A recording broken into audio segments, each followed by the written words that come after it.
Lundi 12 septembre, les téléspectateurs de M6 ont pu découvrir les aventures de Guillaume ou encore Alain dans L'amour est dans le pré 2022. L'émission était, comme à son habitude, suivie d'un inédit de L'amour vu du pré. L'occasion de prendre des nouvelles de Gilles de la saison 8, 2013, mais aussi de Jean-François, candidat emblématique de la saison passée. S'il était resté discret jusqu'ici, l'éleveur de brebis ariégeois a enfin brisé le silence concernant sa rupture avec Mélanie.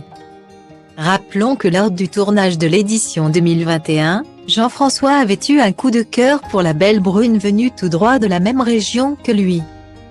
Une attirance réciproque. Ainsi, ils avaient vite échangé leur premier baiser une fois la prétendante venue sur son exploitation, ne laissant ainsi aucune chance à Marie-Ange, qui filerait aujourd'hui le parfait amour avec Didier.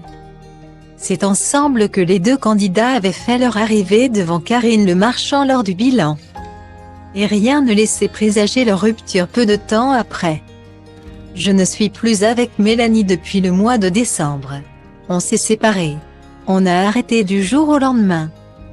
Ça ne le faisait plus. Je pense que j'ai de mauvaises habitudes peut-être, ou des manies de vieux garçon », a tout d'abord confié Jean-François dans L'amour vu du pré.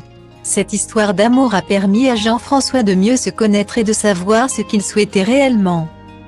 S'il est à la recherche de quelqu'un, il a vite précisé qu'il n'était peut-être pas prêt à vivre avec quelqu'un, mais qu'il était ouvert aux rencontres. Le message est passé. C'est en mars dernier que des rumeurs de rupture avaient commencé à sortir. La raison ? C'est sans la belle Mélanie que Jean-François avait fait le déplacement au Salon de l'Agriculture 2022 à Paris. En outre, le compte Instagram que l'éleveur de brebis avait créé pour partager quelques photos en compagnie de sa moitié avait été supprimé. Leur séparation avait été confirmée par Karine de sa saison sur Instagram. Sébastien et elle avaient fait le déplacement chez l'agriculteur pour cette transhumance, migration périodique du bétail entre les pâturages d'hiver et les pâturages d'été. Des vidéos avaient été partagées, une fois de plus, Mélanie était absente. Un internaute s'est donc demandé ce qu'il se passait. Elle n'est plus avec Jean-François, lui avait alors répondu Karine, sans donner de plus amples précisions. Désormais, le public sait enfin pour quelle raison cela n'a pas fonctionné.